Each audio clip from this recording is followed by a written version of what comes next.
वर्षाची मुदतवाढ त्यांना द्यायची सांगितली, परंतु नुसत्या मुदतवाढीच नको, त्या समितीनं काम करून त्या नोंदी शोधल्या पाहिजेत, रेकॉर्ड शोधला पाहिजे, ते कक्ष बंद पडले ते सुरू झाले पाहिजेत पुन्हा, कारण प्रमाणपत्र वितरित केले जात नाहीत, हैदराबादचे गॅजेट आहेत, सातारा संस्थांचे आहेत, हे लागू केले जात नाहीत. आणि या सगळ्याच्या बाबत आपण त्यांना मागणी पण केली आणि काल बहुतेक निवेदनसुद्धा आमच्याकडून त्यांना सरकारला गेलं आहे. ते 25 जानेवारीच्या आत त्यांनी या सगळ्या मराठ्यांच्या मागण्या ज्या आहेत त्यांच्याकडे पूर्वी त्यांना पाठ्यात तरीही नव्यानं दिल्यात, या सगळ्यांची अंमलबजावणी करावी. नसता सामना मराठ्या सगळे हे मात्र सरकारने विसरू नका. तुम्ही कितीही सत्तेत असाल, कितीही बलाढ्य असाल, मराठ्यांपुढं सत्ता फित्ता टिकत नाही हे तुम्हाला 25 जानेवारीला दिसेल. कारण मराठा समाज या राज्यातला सगळा नोकरदार वर्गापासून ते सामान्य मराठा सगळा 25 जानेवारीला अंतर्वलित कामधंदे बंद करून येणार. आता ती त्यांचा प्रश्न घ्यायचा का नाही, पण मराठ्याला गांभीर्यानं नाही घेतल्यावर काय होतं हे यांना चांगला माहिती.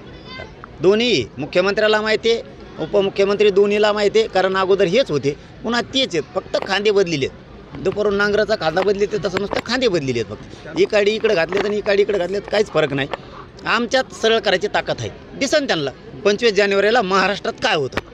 मात्र या अधिवेशनामध्ये साधा एखादा औचित्याचा विषय म्हणून सुद्धा मराठा आरक्षणाकडे पाहिलं गेलं नाही आणि या संपूर्ण अधिवेशनाचा 4था दिवस आहे. मात्र या प्रकरणात कुठलाही ब्रशब्दही कोणी काढला नाही, सत्ताधारी असतील विरोधी पक्ष असेल कोणच नाही. त्यांचं भागलं असेल ना, आता त्यांचं भागलं असेल एखाद्या वेळेस, पण त्यांना हे माहीत नाही पुन्हा मराठ्यांच्या दारातून जायचं हे त्यांच्या ध्यानात नाही. आणि सरकारलाही सांगतो, तुम्ही या अधिवेशनात किमान मराठा आरक्षणाचा विषय तडीला काढा. जर 25 जानेवारीची तुम्ही वाट बघितली तर पुन्हा राज्यातल्या घराघरातला मराठा हा 25 जानेवारीला अंतर्वालीत येणार आहे. त्या दिवशी तुम्हाला सळो की पळो होईल, कारण आरक्षण घेतल्याशिवाय आम्ही हटणार नाहीत. कारण इथं प्रश्न स्वतःच्या लेकराच्या आयुष्याचा आहे. पक्ष तुमचा कुठलाही असू द्या, तो भाजप असो, शिवसेना असो, राष्ट्रवादी असो, काँग्रेस असो, कोणी असो, किंवा सामान्य शेतकरी मराठा असो, किंवा व्यावसायिक मराठा असो, किंवा नोकरदार मराठा असो, विषय स्वतःच्या लेकराच्या आयुष्याचा आहे. त्यामुळे इथं सरकार असो नाही ते विरोधी असो, मराठी सुट्टी देणार नाहीत, लेकरासाठी सगळे रस्त्यावर येणार आहेत. आणि हे यांना 25 जानेवारीला दिसत. मराठा आणि कुणबी एकच आहे, आमचा व्यवसाय शेती, कुणबी आणि मराठा एक आहे. त्यामुळं तो अध्यादेश त्यांनी पारित करावा की मराठा आणि कुणबी एकच आहे. कारण 83 क्रमांकाला मराठा आणि कुणबी एक आहे.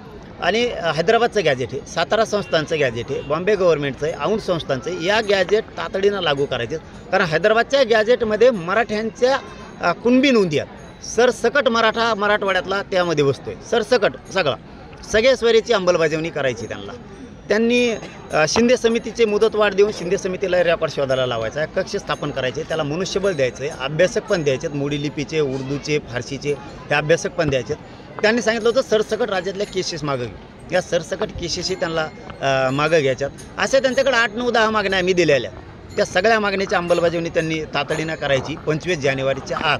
नसता सरकारमध्ये बसूनसुद्धा हे मराठे तुम्हाला पश्चाताप करायला लावणार की सत्तेत असूनसुद्धा उपयोग नाही. शेवटी मराठ्यांपुढं सत्ता चालत नाही हे मराठे सिद्ध करणार आहेत. यावेळेस तुम्हाला मात्र चळोके पळो आम्ही करणार, जर तुम्ही 25 जानेवारीचं आरक्षण नाही दिलं तर.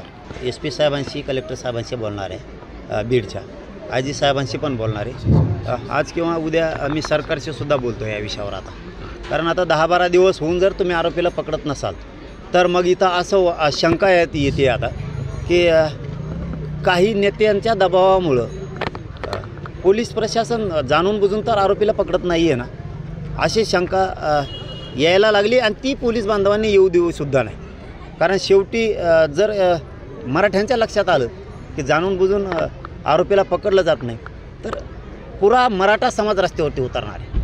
असं समजू नका की आम्ही प्रत्येक वेळेस तुमच्या होला हो करतो आहे, समाज होला हो म्हणतो आहे, तुमच्यावरती विश्वास ठेवतो आहे, तरी तुम्ही आमचा विश्वासघात करताय.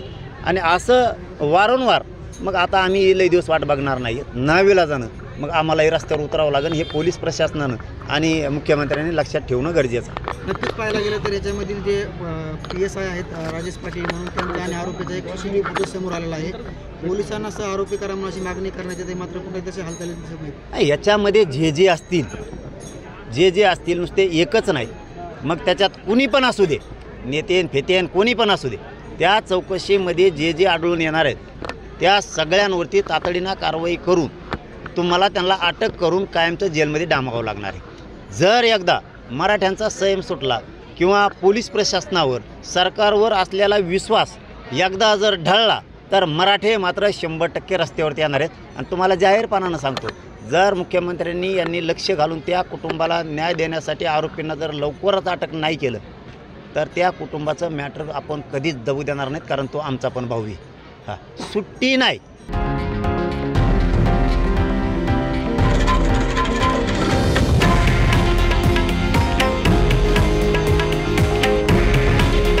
हे आहे देशातील नंबर 1 न्यूज नेटवर्क आणि आपण पाहत आहात TV9 मराठी. काळजी तुमची, हित महाराष्ट्राचं.